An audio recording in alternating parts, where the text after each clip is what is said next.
đo nhom kịch không chặt chạy nhom tăng chặt thangไป cô nhom tì ấy cứ nhomมันเอา về để sai nhưng mà cho ai cô khâu បន្តែដល់ពេលខ្ញុំគិតសពទៅខ្ញុំនឹកឃើញថាអាណិតកូនថងថាចេះរបស់លេងវាឡើងពេញផ្ទះហើយតែវានៅតែទៀតវាអត់ចេះចប់អត់ចេះហើយអញ្ចឹងទៅយើងដាក់យើងតាំងចិត្តថាអត់ទិញឲ្យតែចុងក្រោយយើងនឹកទិញឲ្យដដែលហើយដល់ពេលហត់ណាគេហត់យើងខ្លួនឯងដោយសារអីលោកឡោវាពេញផ្ទះដល់ពេលវាលេងហើយវាបរិយាវាមានអ្នករៀបស្អីយើងនឹងឯងអ្នករៀបដដែលបន្តែសួរថាពេលកូនសុំហ្នឹងដាច់ចិត្តអត់មុនដំបូងគិតថាអត់ទិញឲ្យទេកុំឲ្យវាបកកែទៀតពេកតែចុងក្រោយអាណិតកូនទិញឲ្យដែរអញហត់ដែរអញ្ចឹងដែរបាត់និយាយទេបើសិនជាធ្វើម្ដាយគេចិត្តមិនដាច់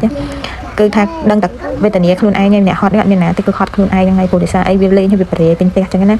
ហើយដូចគេនិយាយទៅចេះកូនទាអីឲ្យហ្នឹងកូនទាអីឲ្យហ្នឹងខូចកូនអស់ហើយមិនមែនបរិយាឲ្យកូនខូចទេប៉ុន្តែយល់អារម្មណ៍ថាពីទូចខ្ញុំមិនដែលមានរបស់លេងល្អទេអញ្ចឹងទៅពេលជំនាន់កូនខ្ញុំនេះវាមានរបស់ទំនើបចេះតែទិញឲ្យកូនស្គាល់ទៅហើយវាសួរថាកូនក្មេងវាលេងរបស់ដដែលវាមិនលេងទេវាឃើញអាដដែលនោះវាលេងវាឃើញថ្មីវាចេះតែចង់បានថ្មីដូចតែយើងអញ្ចឹងក៏អាវពាក់ដដែលពេលអត់ពាក់ទេតែចង់បានថ្មីហ្នឹងអញ្ចឹងពេល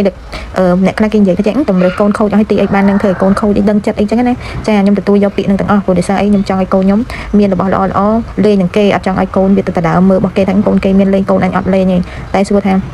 ពេលយើងទិញហើយហ្នឹងមិនមែនថាអត់មានអ្នករិះគន់ទេនឹងមានតែយើងស្ដាប់មកឈៀងតុងឈៀងតែឥឡូវស្ដាប់ពីគេហ្នឹងបាត់ធ្វើអីចាញ់នៅឈឺក្បាលនៅសែតដេញលក់នៅអាគូក្បាលដិតជាប់តែអារម្មណ៍គេស្ដីឲ្យថាអញ្ចេះបដ ாய் កូនខូចចេះខូចចុះខ្ញុំសុខចិត្តឲ្យកូនខ្ញុំខូចចេះខូចចុះតែកូនខ្ញុំវាលេងវាលក្ខណៈថាវាក្មេងតែពេលវាលេងអីចឹងទៅវាឆាប់ឆ្លាតបងប្អូនឲ្យវាលេងរបស់ដដែល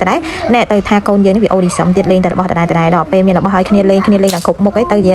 បដ ாய் កូនម៉េចទៅកូននឹងខូចអស់ឲ្យទីអីបាននឹងនិយាយទៅប្រហែលគាត់ចិត្តមនុស្សអត់ត្រូវទេបងប្អូនហើយអញ្ចឹងបើថាអារម្មណ៍ជាម្ដាយបងកូនស្រឡាញ់អីឲ្យនឹងទៅតែបើថាគ្មានលុយឲ្យទេមានលុយទិញឲ្យគេដើរខ្ចីលុយគេទិញឲ្យកូនលេងទៀតចឹងណាព្រោះអីអារម្មណ៍ជាម្ដាយស្រឡាញ់កូនតែកូនចង់បានអីឲ្យហ្នឹងយើងចេះចិត្តដាច់ចឹងណាបងប្អូនណាគេដូចខ្ញុំខ្លះតែសំខាន់កូនខ្ញុំពេលវាលេងរបស់វាគឺវាលេងរបស់វាតែដល់ពេលយើងយកវាចេញទៅក្រៅចឹងណាគឺថាកូនខ្ញុំរបស់គេគឺថាវាចេញយករបស់គេទេដោយសារអីវាគិតថារបស់វាមានលេងពេញផ្ទះហើយចឹងវាត្រូវទៅយករបស់គេទៅអីចឹងមិនក្មេងពេលខ្លះដល់ពេលមានរបស់លេងច្រើនណាគឺឃើញរបស់គេគឺលេងចង់បានទេបងប្អូនវាគិតថាខ្លួនវាមានច្រើនហើយចឹងយើងអាចនិយាយមួយវាគឺថាវាចូលជីចឹងណាតែបើក្មេងខ្លះអត់សូវមានរបស់លេងចឹងវាឃើញអានេះឃើញអានោះវាចេះតែឃើញរបស់គេចឹងវាចេះតែទាគេកុកទាធ្វើម៉េចឲ្យបានចឹងណាតែកូនខ្ញុំអត់ទេ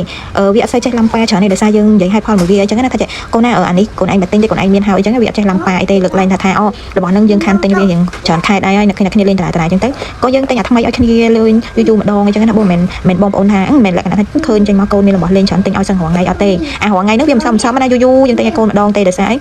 មិនទិញឲ្យរាល់ថ្ងៃទេដល់ពេលសមទៅវាឃើញច្រើនចឹងដូចយើងទិញឲ្យរាល់ថ្ងៃចឹងតែកំពិតអត់ទេលោកឡហ្នឹងគឺថាយើងសំពី3ខែចឹងទៅបានដូរថ្មីឲ្យកូនលេងម្ដងទៅកុំឲ្យវាលេងតែចឹងហើយណាមួយអាណិតកូនដែរវាអត់សូវបានចេញក្រៅមានគ្នាមានឯងអីលេងចឹងណាចេះដូរថ្មីឲ្យកូនលេងទៅតែដល់ពេលយើងសំបងប្អូនដល់ពេលលទ្ធផលចុងក្រោយបងប្អូនតែមើលចុងវីដេអូថាយើងសំឲ្យប្រមាណលោកឡរបស់វាចឹងណាគឺថាកូនខ្ញុំអត់ចេះខ្វល់របស់លេងទេប៉ុន្តែសួរថាចេះយើងទិញរាល់ថ្ងៃមិនអត់ទេយូរមួយខែឬក៏3ខែយើងទិញម្ដងយើងទៅកូនដល់ពេលចឹងយើងសំឡើងគឺថាលោកឡពេញផ្ទះចឹងហើយនេះគឺលទ្ធផលដែលយើងសំឲ្យវាម្ដងតិចចឹងណាបងប្អូនចឹងហើយមកឆ្ងល់ថាចេះហេតុអីបានកូនខ្ញុំចេញទៅក្រៅវាស្អីចេះតែរបស់គេដែលស្អីរបស់វាលេងពេញផ្ទះចឹងទៅវានឹកឃើញថាវាមានរបស់ពេញផ្ទះវាទីអីទៀតយើងនឹកឃើញថាជាម្ដាយចេះនឹកឃើញច្រដាក់ដាច់ណាបងប្អូនឥឡូវចុងក្រោយហ្នឹងគឺវេទនាណាវេទនាខ្លួនឯងហ្នឹងឯង